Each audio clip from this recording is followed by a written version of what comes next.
qui est important, c'est porter un habit qui te définit en tant que juif. Que quand tu vas dans la rue, on te reconnaît en tant que juif. Leur Rav, le Rav Ezrati, il allait en djellaba, avec un tarbouche. Alors, je demandais au Rav, est-ce qu'on j'achète un costume blanc, un costume noir? Qu'est-ce qu'il m'a répondu? Qu'est-ce qu'on a par-dessus sur la tête? On a tenu bon. Les gens se brûlaient dans le feu et disaient non, je reste juif.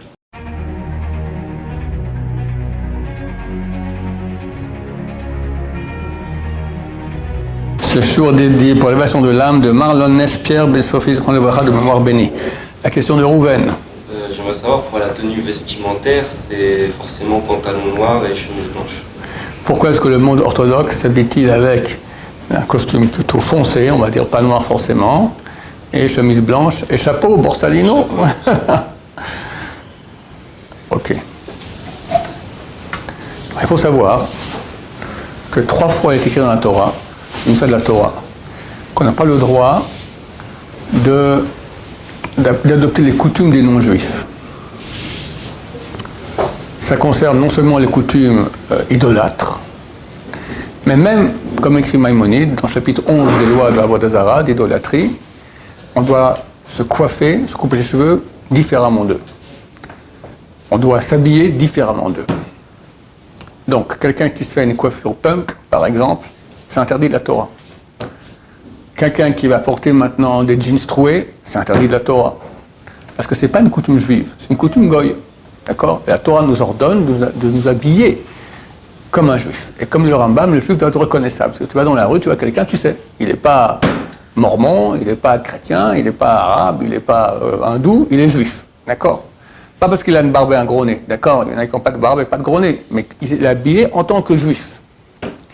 Maintenant, alors tu me dis, c'est déjà qu'on s'habille comme Moshe Rabbeinu. Il y a des gars qui sont habillés en costume, chemise blanche. Oui, mais néanmoins, il y a des juifs, il est reconnaissant. C'est rare que quelqu'un aujourd'hui il habille avec un borsalino, d'accord, costume foncé et chemise blanche. C'est rare. Et si jamais le gars il veut prendre... Maintenant, nous on a épousé cette coutume actuellement, d'accord? Alors, si un gars veut s'habiller comme un juif, c'est pas interdit. Mais nous, on ne doit pas faire les coutumes goy. Aujourd'hui, c'est très rare qu'il y ait des goyim qui soient habillés comme ça. D'accord?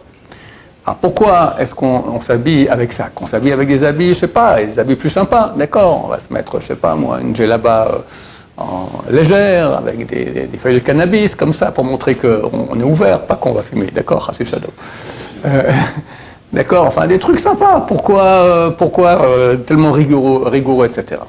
Il faut savoir que peu importe l'habit qu'on porte, il n'y a pas de mystère de porter l'habit juif que portait Moshe Rabbeinu il y a 3300 ans, ou Rabbi Akiva, ou Maïmonide, d'accord? Ce qui est important, c'est porter un habit qui te définit en tant que juif, que quand tu vas dans la rue, on te reconnaît en tant que juif. Voilà, ça c'est important. Maintenant, pourquoi est-ce que alors, comment on définit cela? La mode, elle est fixée à peu près par les grands de la Torah. Les grands de la Torah, ils vont commencer, par exemple chez nous, dans le monde Sfarad, c'est très intéressant. Tu prends le grand rabbin, il y a un siècle environ ici en Israël, un siècle, ou à peu près un siècle, a commencé une yeshiva, a été fondée une yeshiva pour les Sfaradim, c'est la seule yeshiva pour les Sfaradim, ça s'appelle Porat Yosef. Tel Aviv-Ville, puis après en 1948, lorsqu'il y a eu la guerre d'indépendance, elle a déménagé dans le quartier de Géoula. Le Rosh Yeshiva s'appelle le Rav Ezrati. Ce rabbin avait une petite yeshiva, mais de cette yeshiva sont sortis les plus grands Talmidei Chachamim Sfarad de la génération. Le Rav Yosef, le Rav Abba Shaul, le Rav Yudah Tzadka, le Rav Chacham Cohen, d'accord? Les plus grandes générations. Une petite yeshiva, peut-être 50, peut-être à tout casser 80 élèves, d'accord? Leur Rav, le Rav Ezrati, il allait en djellaba, avec un tarbouche, d'accord? Plein de photos. Ses élèves, le Rav Abba Shaul, le Rav Yosef, eux, ils ont opté pour l'habit occidental, noir. On voit beaucoup d'images de Rav Yosef, mais on le voit avec un habit spécial comme ça. Ça, c'est l'habit du Rishon LeZion. C'est un habit qu'on donnait au rabbin qui a reçu le titre de Rishon LeZion, le dirigeant spirituel israélien, d'accord? Mais au jour le jour, il s'habillait en noir et blanc, Rav Yosef, d'accord? Il avait un costume long, d'accord, qui arrivait jusqu'au genou, chemise blanche, chapeau Hambourg, on appelle cela, et voilà, d'accord? Et comme ça, Rav Abba Shaul aussi.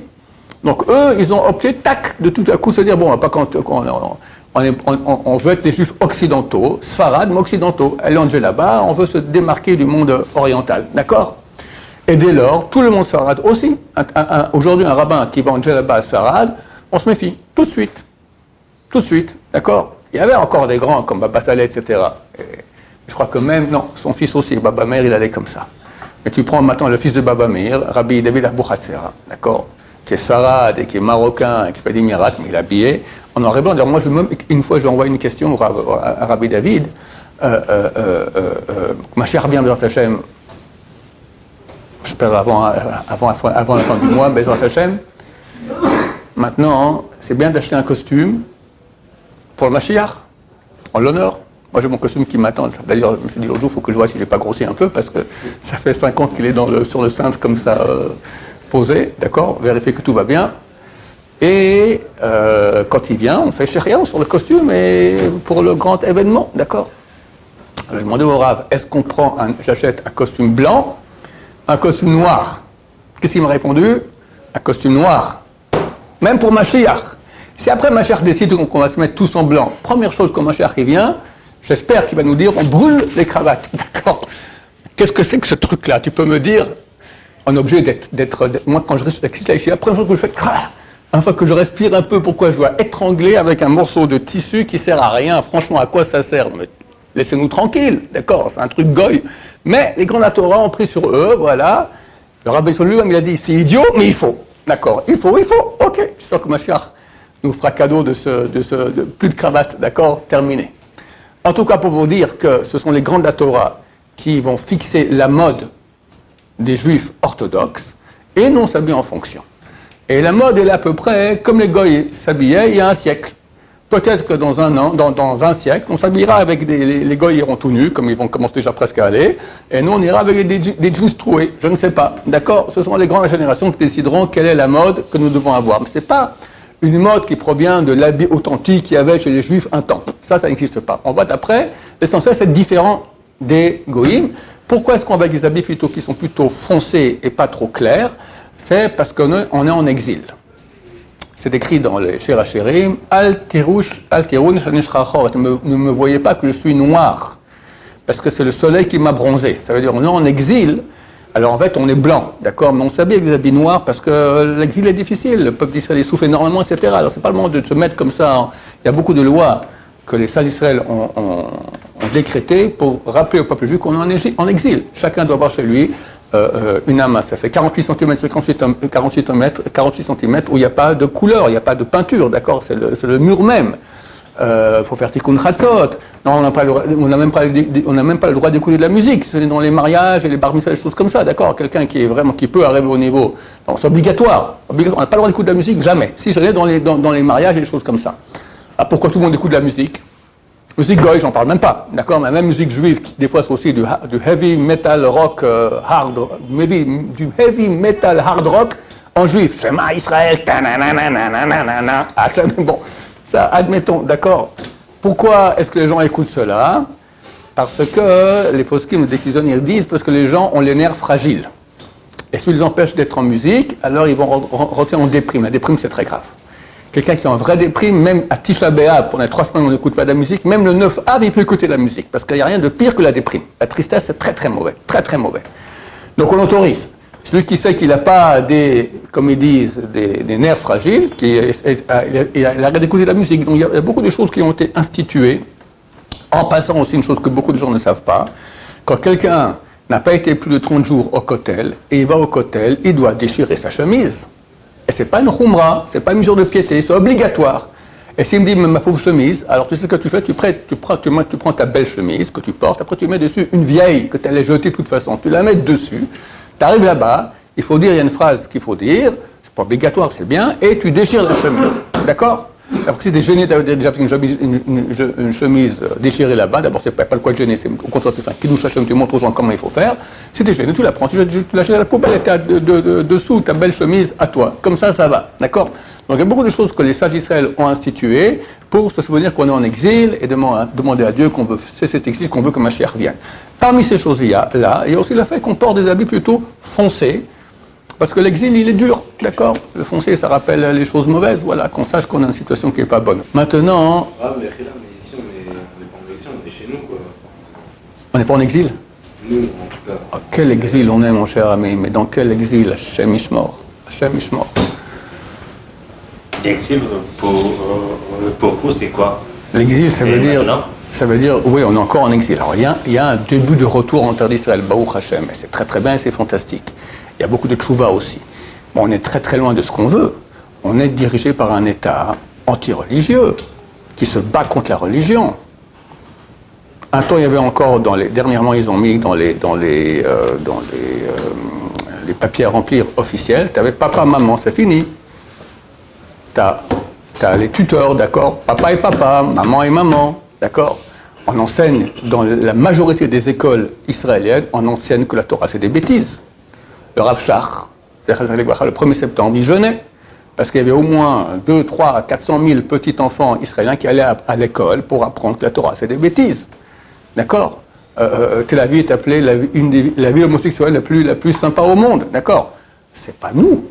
C'est pas ça s'appelle exil. On est dans l'exil le plus profond qu'il puisse y avoir.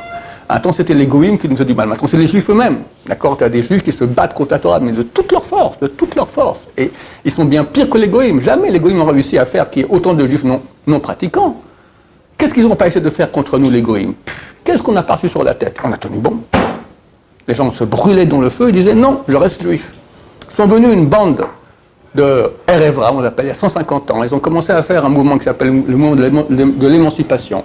Et ils ont causé que la majorité du peuple juif aujourd'hui n'est pas pratiquante. Ça n'a jamais existé de l'histoire, un truc pareil. Jamais. Jamais. C'est la fin du peuple juif.